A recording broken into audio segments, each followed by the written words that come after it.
we have some discussion for you to maybe give us your name and which of the schools you're from or what your area is, so that we can kind of build a sense of community here for our group, and also can serve as each other's resources down the line. So I'd like to start off with that. How many of you were not with us last month? Okay, so several. So let me set the stage by saying that this is a very high-level look at quality improvement, at teaching quality improvement, and it's not designed to make an expert out of anyone. There were lots of people in last month's session 4 weeks ago who had not had much exposure to quality improvement before this, or who had had minimal exposure. And we started last time by talking about just the basics of quality improvement. What is it? What's the model for improvement that we're going to use kind of to guide our discussion? And how does it play out? How do you think about a quality improvement project? So just to catch us up very briefly before we get into this session, which is actually more on teaching quality improvement, here are the objectives for the day today. You'll recognize some of these objectives from last time because they're carryover. We think we want to spend more time, again this time, talking about the interprofessional education of quality improvement. And we'd like to have you be able to have more of a feel for developing and focusing an aim for an improvement project. And we'll have a challenge, actually a homework assignment for you as you leave this session this time. First of all, as a basis for what we're going to be talking about today, and as a basis for thinking about incorporating quality improvement into curriculum, we'd like to introduce you to a nursing framework from Patricia Benner, which is the novice to expert, or the simple to complex framework.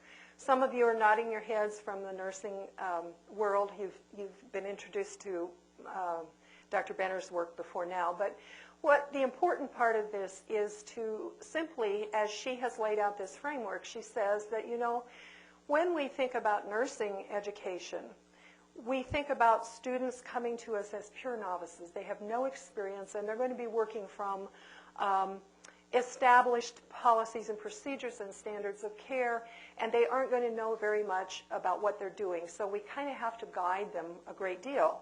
And as they gain experience through education and through the practice of nursing, they become advanced beginners and then competent and proficient until finally they become experts. And the experts are not fourth-year senior nursing students. The expertise comes with the practice and with being able to generalize what you have learned in the classroom and what you have learned through the initial practice of nursing. Expert status comes with being able then to take that knowledge and to generalize to other settings. So that's kind of the framework we'd like to introduce as to structure our discussion today. And I'd also like to say before we go forward that we recognize that we have a lot of experience in this room. And so we would welcome, as we touch upon what makes, what some ideas for novice projects or advanced beginner projects, or the interprofessional discussion that we hope to have toward the end of the hour, we would like to solicit your input as well, because we will learn from each other in this room. This matrix, while it's very difficult to read, I think, is from physical therapy and something that they use in their educational programs about quality improvement. And it basically is another way of looking at the simple to expert or the simple to complex thinking. And I'm not going to say much more than that about it. The model for improvement that we introduced last time that we will be using to frame our discussion for the rest of this whole series is the Institute for Healthcare Improvement model for improvement that starts with three basic questions. What are we trying to accomplish? How will we know that any change we're introducing is an improvement? And what change can we make that will result in an improvement? And then we also introduced the concept of PDSA cycles, plan, do, study, act cycles. So you address the three questions, You go into an improvement cycle, you look at small tests of change, study those, and then use what you learn from those small tests of change to guide further improvement activities. So with that, let me introduce you to Yvonne, who will take it away.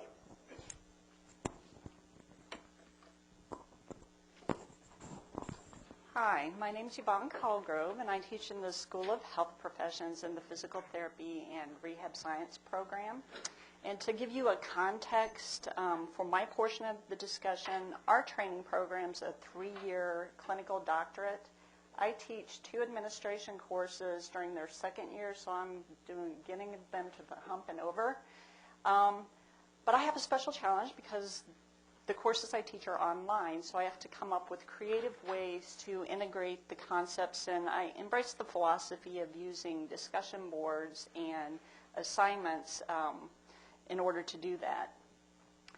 And as Mary mentioned, we've kind of scheduled, arranged this from simple to complex, and why complex may seem more exciting, more challenging, don't underestimate the power of simple. Okay? As I went through the process of evaluating the 2 courses that I teach for these quality improvement concepts, one thing really popped out at me, and it's to pull the concepts together frequently. We're laying out concepts, and essentially they're a groundwork or a foundation for building a house of quality improvement, providing quality patient care. We need to let the students know that that blueprint exists. And the way to do that is to pull the concepts together and point them to that direction. So by the time we get to discussions about quality improvement, the students may have an idea of what that looks like and the materials needed to build a quality patient care. I pulled out 4 examples of how this is done within the 2 courses that I teach. And the first one is discussion on teamwork. In our first course, we talk about teamwork, all the general concepts related to teamwork, and it revolves around the key point that there are several moral agents in healthcare that work together as a team with the patient at the center. In our second course, we revisit the teamwork, but now the students are reflecting on a process they've used using a team to develop a product. In this case, it's a partial business plan. They have to write a critique of their work group's development process and the dynamics, including leadership. But the key thing here is to frame it in terms of quality. So when they do this, I said, how may this have affected the quality of your product? Okay, so it's tying the concept of quality into an assignment. Information management, I think, is another natural place for pulling concepts together. We talk about all the different things with information management. But the very simple thing to do is in assignments, make it explicit. So for information management, we talk around 3 key concepts that why we do it. A simple question, why do we need information management? And it's for efficiency, improving accuracy that affect quality of care. In this assignment that they use, they document and code on a mock patient in an electronic health record, so they're kind of learning how to do it. But I explicitly say in their grading rubric that they'll be graded on the quality of their documentation and the accuracy. And the beautiful point is, give them the reason why. Because we're improving accuracy, efficiency, and quality of care. We have a marketing module that we discuss customer satisfaction in an entire unit.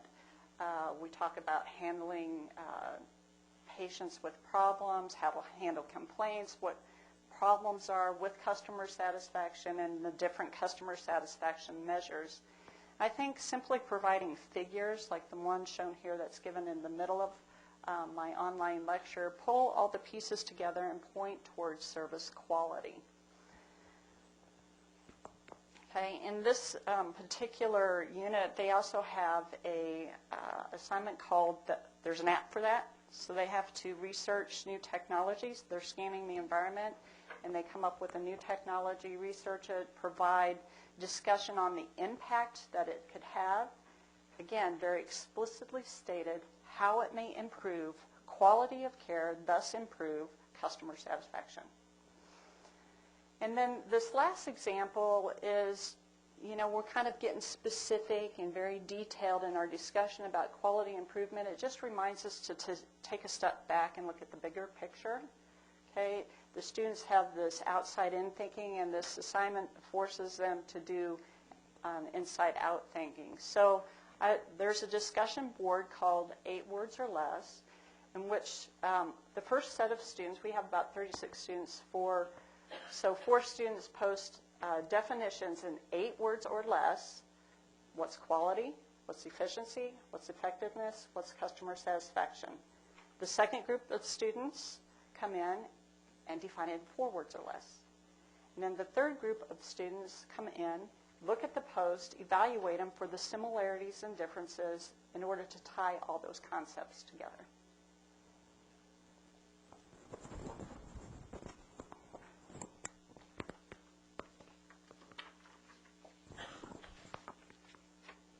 Hi, I'm Joanne Peterson, and I teach in the graduate program in the School of Nursing.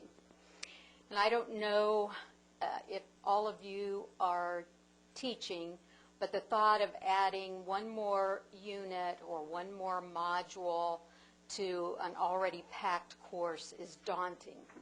So I really like this example, and this came from Wanda Bunnell, who also teaches. But just adding one slide to what we currently have in our modules, but tie that slide into the quality. And she gives an example of the health profession certificate program, and that was developed using the concepts from the IOM's Health Professions Educator Report. But they they have a variety of assignments that look at all of the different concepts, but they also include that QI piece. And what she uses is one introductory slide about the importance of being a reflective educator, or if you're teaching a clinical course, you could easily use reflective clinician, and what this means to QI. It's simple. It doesn't require a lot of extra work as far as preparation goes, but it brings out the importance of looking, that beginning of the student starting to look at, when I am actually in this role, I will need to self-reflect and evaluate myself. And against what? So they start that entire process. But I like adding one slide. That makes it much less cumbersome. So we're going to go on into the advanced beginner. And again, these are just examples of ideas, the things that we have used. Does anybody have any questions or comments about the novice area? Nope. Okay. Clinically, we all know what evidence-based guidelines are, I hope. You can start out with a very simple one-page or one-chart assignment that helps them to begin to, first of all, identify outcomes. Where do those outcomes come from? What are the evidence behind the outcomes? What goes into creating the evidence-based guidelines, and how do you critique them? What are the sources? We'll have them select a condition, and usually we'll use diabetes as an example. And they will either review a chart and look for those outcomes that guideline supports or recommends, compare that patient to those recommended outcomes. And then they look at why or why not. Why did the patient meet that? What kind of treatment is leading up to that? Is there anything unique that we are doing? If they're not meeting it, they need to start looking at what could be some areas that we might want to intervene. So identifying those problems.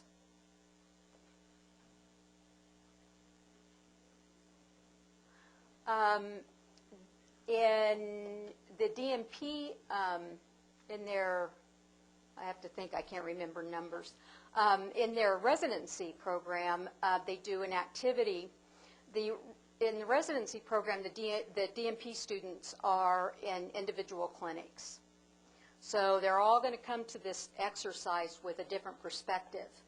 But within their individual clinics, they look at the literacy, the health education for the patients, and the literacy of the population. They assess that and bring those things that are challenging, those things that are maybe problem areas, but they bring that to a discussion board. And the students in that discussion board then look and compare the similarities and the differences, identify some challenges. The instructor intervenes with summarizing some of the common and unique challenges, and also summarizes best practices. And this is a helpful tool to have them begin to look at how you arrive at those outcomes, and what are some of the problems that might present itself in either the way that the patient education is delivered, the literacy level, is it appropriate for that patient population, what resources are out there, what's best practice, and then they can begin that initial planning phase. They've identified the issues. Now let's move on and begin the planning phase. Dear Diary.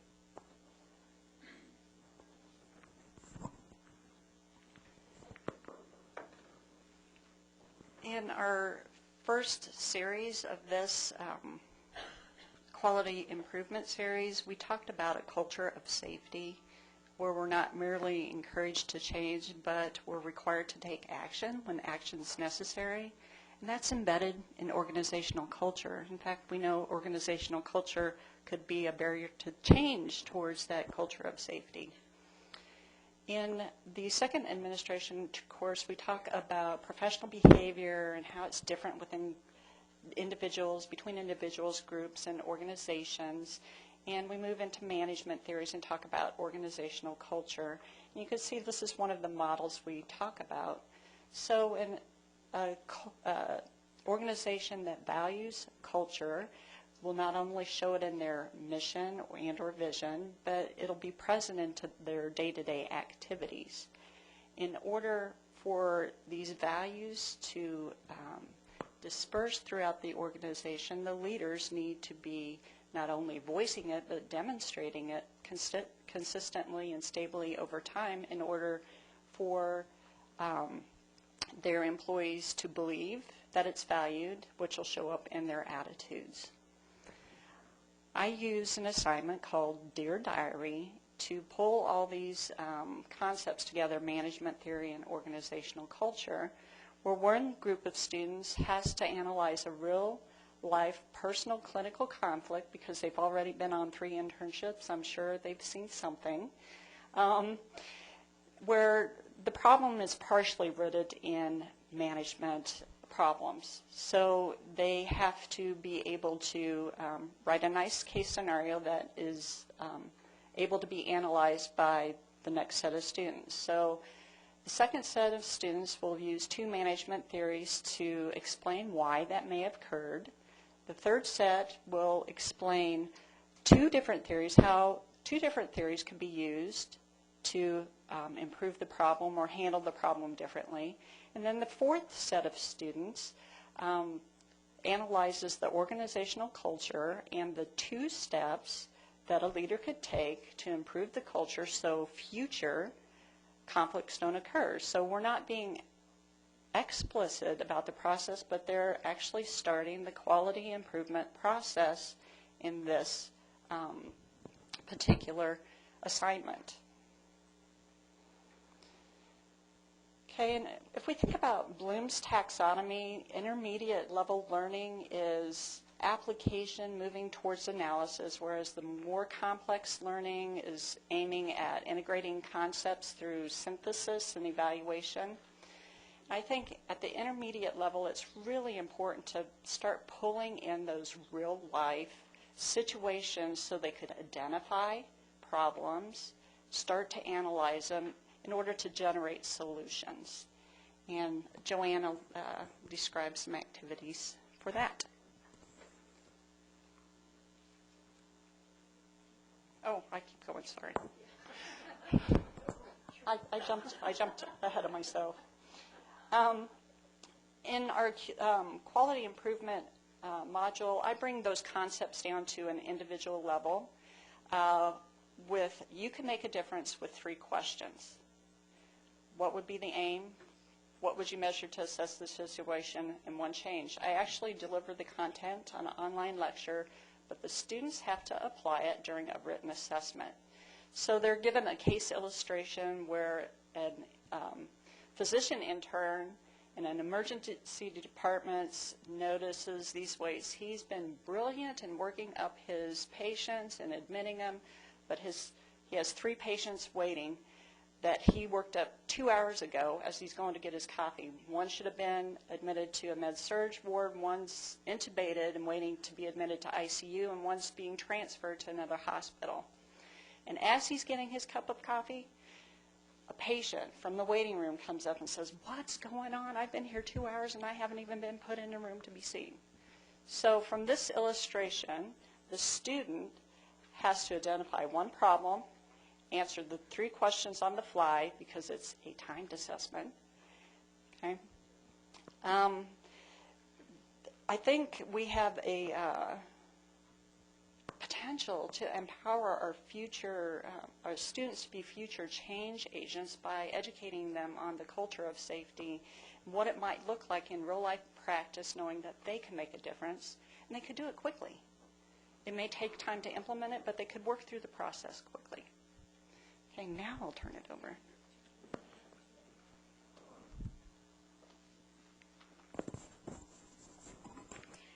So and this is coming from a very clinical perspective, when I have students in the clinic, usually they're in their last 2 clinical rotations.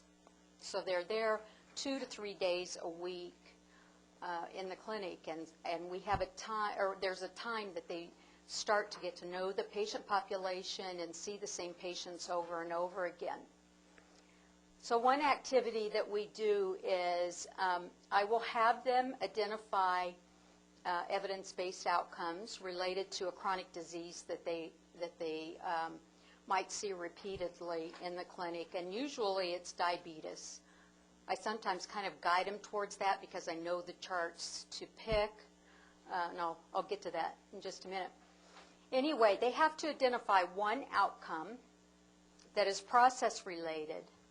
So has to do with, an example of that would be that all diabetic patients have an annual comprehensive foot exam. It's a process. Then they have to identify another outcome that is patient-related, so hemoglobin A1C, and that it is at or below the ADA's target of 7. They conduct a chart review, usually about 10 charts, and this is why I kind of guide them towards diabetes, because I don't want this pile of, this selection of charts to be perfect. I want them to have some problems. And I know those patients. So I pull together those 10 charts and I have them do a chart review looking at those two outcomes. And they're the ones that are collecting the data. They're also, once they get the data, strategically, I know that it's going to be about 65% of the hemoglobin A1Cs are going to be at or below the target. So they have to start looking at how do we get the other patients that don't meet that. You know, they've got to investigate what's going on. For the process, they'll be investigating clinical processes to see what might be going on that doesn't allow us to meet that outcome. And then lastly, they've got to develop a strategy. And the one thing that I don't let them forget is to pay attention to patient barriers. And so I've developed this kind of checkoff tool, and it often includes bringing the patient in or calling the patient and having them talk with the patient to see what barriers are there, and then what interventions can we do to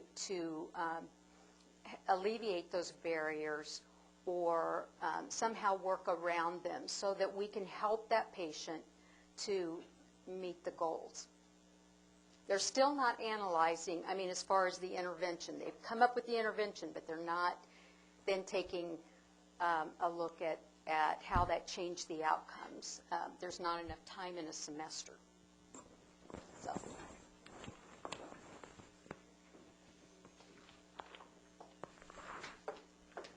I'll advance the slide. Good afternoon. Can you hear me? I don't think I can. Oh, okay. Sorry about that. My name's Jill Peltzer, and I teach in the baccalaureate nursing program. So just to give you a little bit of background, I know we have quite a few of our baccalaureate faculty here. We recently did a fairly major curriculum revision and based our curriculum on the 2008, thank you, baccalaureate essentials that were put out by AACN. And one of the essentials focuses on quality improvement and evidence-based outcomes. So we were compelled to ensure that we had courses that were not only looking at nursing research and evidence-based practice, but also looking at quality improvement initiatives. So we have two credit-hour courses in the curriculum, and in the fall semester, senior year, the students are in an evidence-based practice course. In that course, they do learn the basics of nursing research because we cannot engage in evidence-based practice if we cannot critically appraise the literature and have to have some knowledge of the basic research concepts. So the students are introduced to nursing research, introduced to the idea of evidence-based practice and different evidence-based practice models. And the one that we actually use a combination of models that use the Iowa model of evidence-based practice and then incorporated some concepts from the Johns Hopkins School of Nursing evidence-based practice model. So the students, the other unique thing in our new curriculum is that the clinicals are no longer attached to a med-surg nursing course or a pediatric nursing course because we don't have those courses. We have health and illness courses. And the clinicals are standalone, and so we integrate concepts from every course in that semester into the clinical. So while the students were in their health and illness, diverse populations clinical, they were in ICUs, OB, maternal child units, they were at the prison for mental health and in an interprofessional clinical in family medicine. The students identified by week 4 a PICO question. So I'm sure everyone's familiar with PICO. It's patient, intervention, comparison, intervention. So like the older or the standard intervention and then the outcome. And with the assistance of staff RNs and their clinical instructor, they came up with a PICO question from that practice setting or with that population. And they had to conduct a literature review. And of course, we had students groups of 3 to 4 students, so the literature review for the purpose of this course was not exhaustive, but they did have to identify primary research articles, and then they had to put together a short annotated bib of those articles.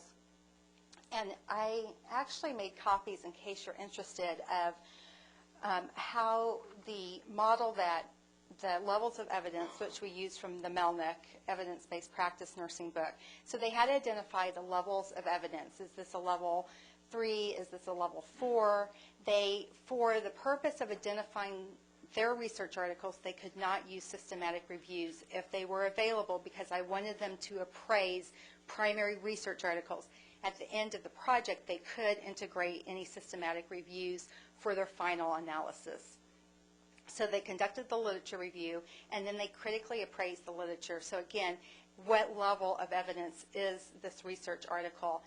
And having taught the class now once, I know that there's areas I need to improve upon because they really struggled with identifying the levels of evidence. So that tells me we need to spend more time in class working through that process. So they've identified the levels of evidence now. What's the next step?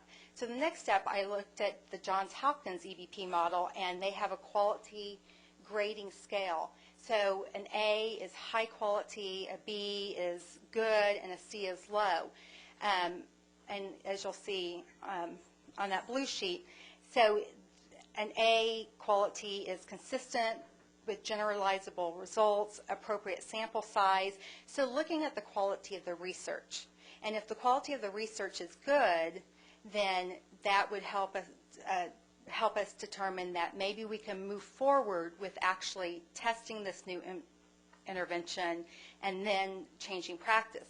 But if consistently we have lower levels of evidence, and that evidence is of a poor quality rating, then we make the determination that we're not ready to change practice. And that's where we stopped with this project. The students did not make any changes in the clinical setting because their clinical rotations were only 7 weeks. So they identified the PICO question towards the end of that first rotation, and then in our class we carried out the project. So they got to that point where they had to say, yes, we have enough evidence that we could support a change in practice, or no, we do not have sufficient evidence, and what are the next steps? And then the last thing we did was we always want the students to disseminate the information. They had to develop a dissemination plan. What would they take back to that particular clinical setting, but as well to practice disseminating information in a more formalized conference setting. So we actually had rolling boards set up in the atrium, and they had to develop posters and present their posters to some faculty who attended and then to each other. So that's the EVP project in the senior year. And I was just going to give you a couple of examples. So again, we had students in very diverse settings. One group looked at, does positive psychology and individual and group therapy improve depression among prison inmates compared to traditional therapy approaches? Does skin-to-skin contact between mothers and newborns produce positive outcomes for the mother and the newborn as compared with mothers and newborns who do not utilize skin-to-skin contact? That one's kind of a long sentence. So you can see they had a lot of different problems or issues that came up in their clinical settings. And one other thing I just want to mention about this project is not only looking at the evidence, but what other questions do they need to consider as providers in implementing evidence-based practice. So for example, in the prison setting with the inmates, was positive psychology an intervention that would be useful for prison inmates dealing with depression? Does the prison have the resources to implement that intervention? So there were other questions that they had to look at, not just what was the quality of the evidence, but is it even feasible and practical for us to implement this intervention in that particular setting?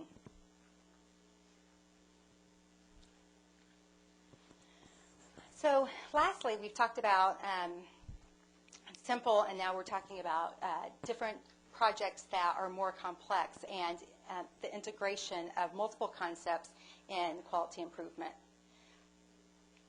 So I told you that we have an evidence-based practice course in fall senior year, and in the spring semester of the junior year, the students are in a semester-long quality improvement course, and throughout this course, they're engaged in the quality improvement project. The students in this clinical setting are in one clinical setting for 16 weeks. So they're either on a medical surgical unit at KU Hospital or a medical surgical unit at Children's Mercy Hospital, which gave them and gives the faculty the opportunity for them to actually carry out a quality improvement project because they are on that unit for the entire semester. So with the assistance of staff RNs, the QI nurses on the unit educators, and the clinical faculty, they identified a problem on that unit. A lot of the groups looked at falls, bed alarms. One group of students looked at hand hygiene. So different issues or concerns that were relevant to nursing care, administering nursing care. So they identified a problem, and then they gathered baseline data. So if it was looking at falls, they helped collect the number of falls that were occurring on the unit. And then, and they also, had them use different, I'm blanking at tools, thank you. I've just been teaching a class before I came here, so I'm trying to transition. So we had them use different tools. They had to use a fishbone diagram to identify what would be all of the possible causes leading up to patient falls, or all of the different factors that would influence why providers are not consistently washing their hands. So that helped them determine what might be good interventions. So what would they implement as their small test of change? They implemented a test of change, and then they collected baseline post-intervention data to determine if that test of change had been effective. A lot of the students, and we did have them go and look at the literature, but since they had not had the content related to EBP and being able to critically appraise the literature, I don't think they found as robust literature. And so a lot of the interventions were really trying to look at education of staff, so putting posters above the bed as reminders to make sure the bed alarm was turned on. The group that looked at hand hygiene actually came up with a creative little test of change. They found a little microbe that was on a little pen, and so if they found any staff member who did not wash his or her hands upon exiting the room, that person had to wear the microbe until someone else, until another staff member was found to not wash their hands. And they initially saw an improvement in hand hygiene, but then it kind of tapered off. And so what they realized is that QI is this ongoing process where we implement a test of change, we see if it works. If it doesn't work, we look to see what other kinds of interventions we can put into place. So they did an evaluation, and then they had to make recommendations for future steps in their QI project. So, any questions about intermediate or the QI project for the nursing students?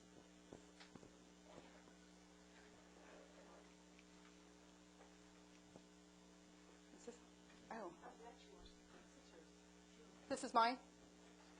Oh, okay. So, so it's very obvious that when we're doing research or evidence-based practice, that we need to go through human subjects to get approval to do whatever kind of research we're planning.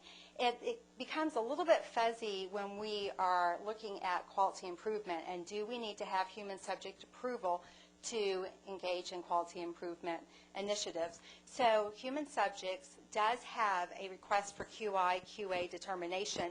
If you are interested in implementing a quality improvement project, you can fill out this QI/QA determination, and they will let you know if you need to go further in the human subjects approval process.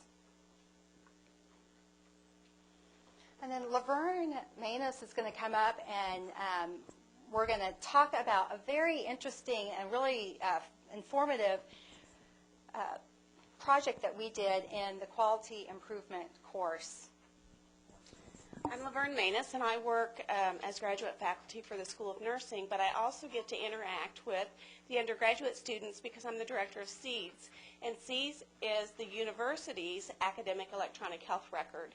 And this simulation is one usage of SEEDS. And I'll kind of let you set it up what the students had to begin with, and then we'll move through.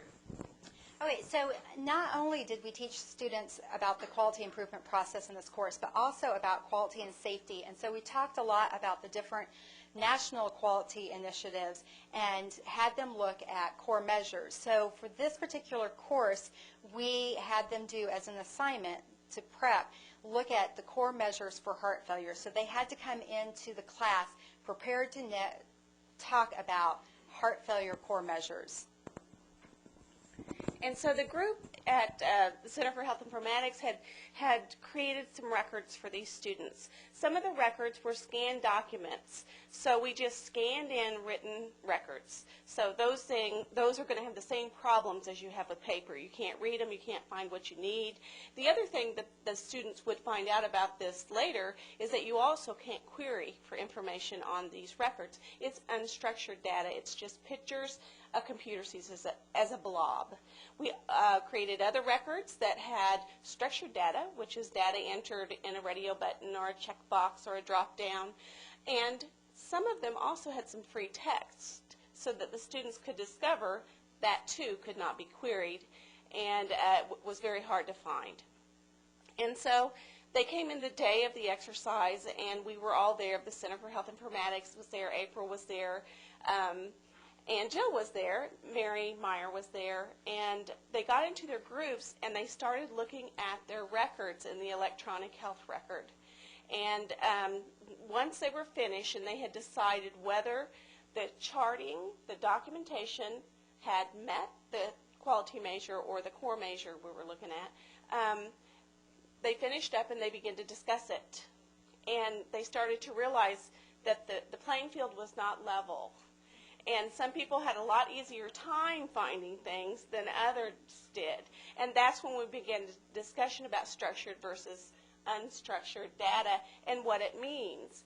And once we got through with that, April came up and she ran a query, and it took us 3 seconds.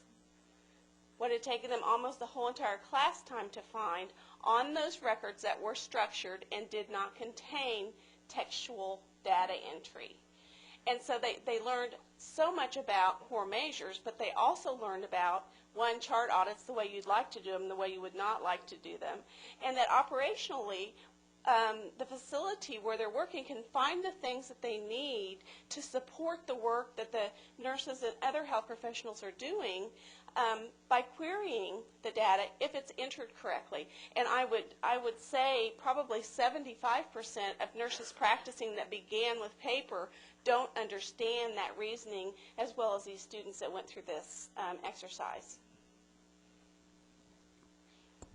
And I meant to mention this earlier, that opportunities like this, and then having the students do the EBP projects and the QI projects that were based in their clinical setting really gives them the opportunity to be involved and engaged in clinical activities that are beyond direct patient care, and they see why those activities are so important. And I think it moves them beyond being so excited about starting IVs and doing all of these skills to really understanding what nursing is about and what healthcare is really about.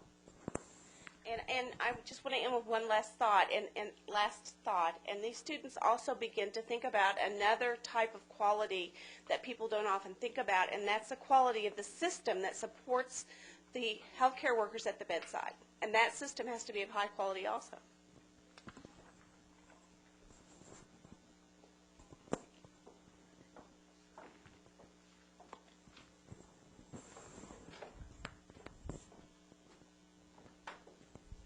Okay. We also look at the processes and system in an assignment at the end of our quality improvement module that ties together quality improvement, evidence-based practice, and outcomes. The students have to synthesize a plan after researching a problem and evaluating an electronic health record. In my course, we have Miller Medical Center. It has 40 patients in it, half are inpatients and half are outpatients. So using SEEDS, the students are able to choose a setting, whether it's inpatient or outpatient, and find an appropriate patient to document, look at the documentation on, and then look at the reported outcomes in that. The assignment is to synthesize a plan with one SMART specific goal for one quality improvement measure. And the measure could be based upon the outcomes needed for any of the pay-for-performance initiatives that we talk about, and we talk about the different settings. So they're going to have to start matching inpatient initiatives to inpatient patients. And, or it could be based upon the need that's revealed in current research, so they may have to do some evidence-based research. Or it could be based upon practical clinical experiences students have, but they need to link that back to research. I don't limit it to just physical therapy. They could choose any area or discipline related to patient care and look at that process. So once they figure out what initiative they want to look at, they develop their plan, an action plan, with the one measure and the one specific SMART goal. They have to identify specifically in the data, where they're going to get the data from in that electronic health record, how they're going to evaluate that data in order to meet the threshold that they set for their quality improvement goal. So again, you could see this as a level of synthesis and evaluation, a complex. Okay, quality improvement aims to improve processes and even systems, and we know healthcare is very, very complex. It requires teamwork and collaboration in order to deliver quality care. And if we're in a culture of safety, everyone in the organization is responsible and accountable for that quality of care. And if the patient is at the center, interprofessional approach to the patient is just undeniable. Okay, and I think nothing better explores problems within an organization than a terribly gone wrong story. So in the course, the students step outside of healthcare and read excerpts from the Space Shuttle Challenger, the investigative report, to analyze organizational behavior and culture and how it impacted safety. It's really easy to take the layers of administration and the silos of NASA activity and translate that to the healthcare system, organizational culture, and the necessity of having an interdisciplinary approach to quality improvement. So, gotta love those something went terribly wrong stories, and this is a great one to use.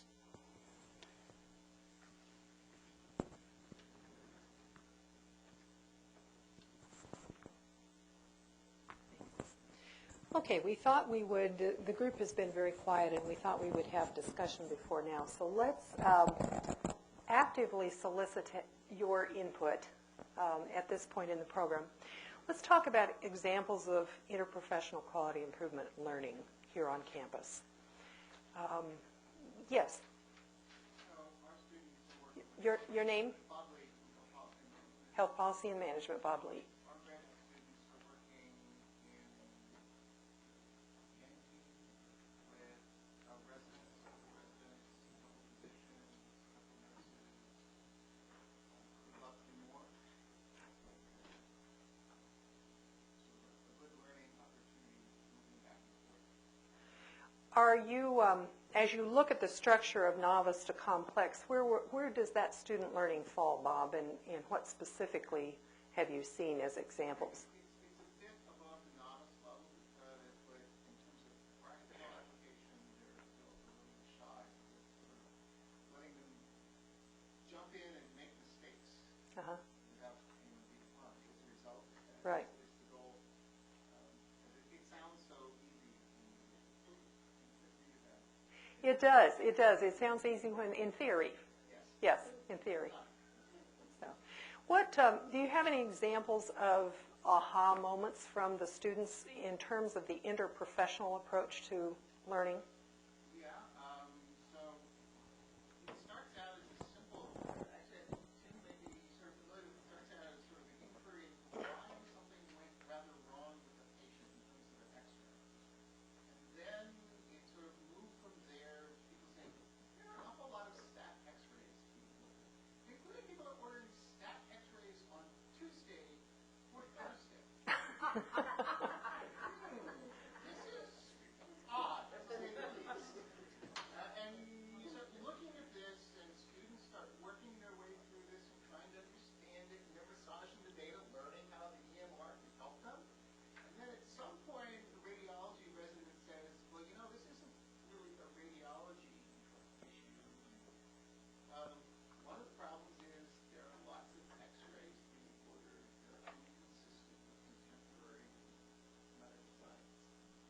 Sort of standing orders for routine x-rays for people who sort of don't need them. Uh-huh. So how do you move that system? We'll pick that up later. Right now, let's just figure out what the Right. data tell us. Right, right.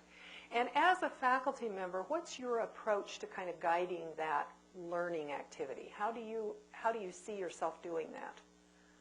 I start them with sort of conceptual approaches, theoretical approaches, Uh-huh. and let them try to dive in and figure out what tools they need. I find if I tell them, they don't figure it out, but if I help them when they have questions, well, that works. Right.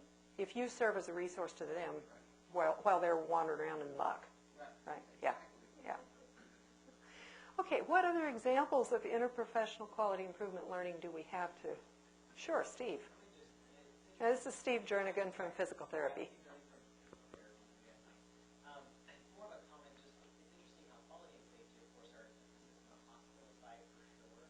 Now, on the education side, we often think about interprofessional education, but it's interesting, more of the competencies associated with true interprofessional collaborative practice are values, ethics, rules, and responsibilities, teams and teamwork and communication. It's interesting how a lot of the quality improvement efforts relate to teams and teamwork and communication, two of those core competencies, and probably roles and responsibilities as well. So it's really interesting how I think a lot of the interprofessional education activities that we're doing on campus could easily tie into the quality improvement thinking piece. So just another lens to think through. Sure. Thinking about quality improvement. Sure. Okay. Other comments, other thoughts about examples of interprofessional QI learning? I'm involved, but geriatric champions, aren't those case presentations? I'm not involved in that. I don't, well, some of it's case-based, yes, but I don't, It's not specifically well, I quality guess or you could evidence-based. easily tie it into it. I mean, a couple of slides would work. Okay, well, let's continue to move forward then. So what ideas do we have in this room for further development of interprofessional quality improvement learning? Let's put a little different twist on the question. Where do we need to be headed with this? Sure, Bob. I think every nursing graduate, medicine graduate, and health professions graduate needs to come out being both an expert in this area or approaching expertise. Because those of us who are over the hill, you know, really, we sort of see the level of change that's needed. And we really got to, I think this has been underplayed for far too long in all of us. We got to be dragged into the wire already. Right. Right. Mary, we're doing so much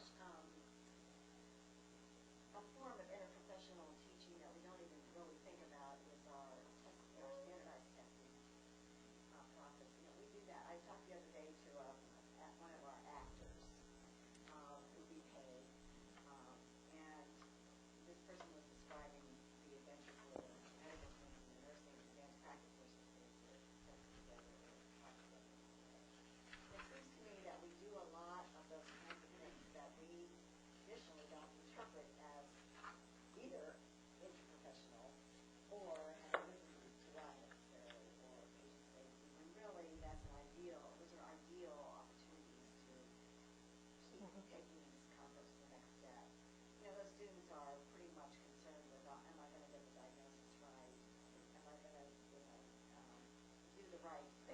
evaluations and so forth. And by the way, I'm also being videotaped and graded. How Right. fun is that? This particular new generation of students doesn't mind that. They love being videotaped and they love getting instant feedback. And so there are some, qualitative differences in the learner that we're seeing. And I just think that, we should look for those opportunities that we are already doing in quasi IPE environments that we don't even count that hardly. But yet that's one of our main systems of testing, and it can certainly be expanded to other professionals. But, we pay actors to say and do certain things. We can certainly start thinking about what could we put into those kind of situations that would lead to, a systems issue or QI issue, whatever. Certainly. As a way to do that, but we're already investing in that kind of education. It's not an add-on. It's just Certainly. particularly safety, even with early students that are worried about diagnosis and IVs and things. You talked about some great ways of trying to get them sort of past that quickly so that they think of it. Right. Right. Yes. I'm a novice at public health, community health. I'm a novice, like maybe a couple hours working in it. But one of the things that I see is that the siloism, if you will, of acute care, public health, and there's no integration in that as well. So what happens, I believe, is that you see what our problem is with the acute care system or the tertiary care system. You do well and you help us see that, but somehow we're not seeing what's the big cause. And how does it fit? How does it integrate into a broader picture? Right. Tim, I think you had your hand up. Yeah, Tim Williamson, Program Director for Quality and Safety for the hospital. And I absolutely agree with Bob. I think that's the goal. Every resident, every med student, every nursing student be an expert by the time we're done. The one quick thing I'd say is that I think one of the ways to do that is participate, like you're showing here in the project. The two caveats with that, I think one, we've got to keep beefing up the number of mentors available to help these projects, because there's a lot of faculty trained at a different age, at least on the medical world, who aren't comfortable. So we have plans. It's just us. Yeah. It's just us. Yeah. But we're working on trying to beef up so that there are more mentors to help with these projects. If you figure there's 600 house staff plus X number of 400 or 200 some medical students a year, et cetera. The other thing is though that we got to coordinate all these QI projects in some way, particularly on the inpatient side, so that you don't have 40 repeats of the same project, or what often happens in our own world, even without these, that you've got two people working on the same thing doing opposite. And so my dream is to have a clearinghouse that people can easily go to and say, this is what we're doing, make sure no one else is doing it, maybe hook up with other people who are doing something. Right. And that's the dream, so that we can coordinate so we don't have 800 separate projects That are all facets of something similar, and yeah. One more question. We're almost out of time, and we've got a couple more slides here. So, please. I'm Linda Redford from the Center on Aging. I direct our geriatric education center here, and we work a lot out in the community. And one of the things we consistently see is that lack of communication among all levels of staff, but also the fact that nobody seems to know what everybody else's expertise is. Exactly. And that continues even when they're working out in the community and organizations together. They still don't really understand. And without They start working together as students, I think, and respecting each other as colleagues. Right. Without the opportunity for interprofessional education, how do you ever have the ability to figure out what the expertise is of your colleagues? We get, many times we get people through school and they're told, now you're hired at the hospital, go forth and work as a team. And what does that mean? We are out of time for the day. Briefly, in the slide deck, which Mary will have posted, correct, are some additional references that you have not, either we talked about last time or you've not seen up to now. The Building Safer Systems for Better Care, the final one is one that you've not yet received. The things as we think about this session is, what I want you to walk out thinking is, how can I integrate anything related to quality improvement into the topics that I teach? And as I plan syllabus revisions for next year, what can I do to integrate this? What are our graduates' roles and responsibilities related to patient safety and performance improvement, and how can I best prepare graduates to function in this environment? And then the post work that I promised you today is think about one course that you teach and its content. How do you currently add knowledge about quality improvement to this course, and what additions can you make to that course? All the way from simple, easy things to do, you've seen some illustrations of that, to the more complex. Then next month, when we get together in 4 weeks from now, what we're going to be talking about is just exactly what's been triggered by your conversations about the community, and that is, how does this quality improvement stuff play out in the real world, both in the acute care setting and in the ambulatory and community settings. Okay? Thanks very much.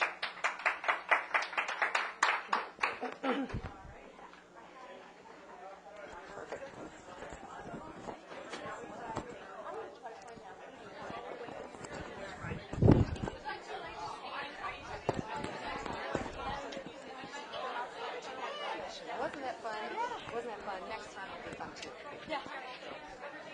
I apologize for being late. I had guest speakers. No problem. I knew you were going to run. I knew you an hour. So very, very nice.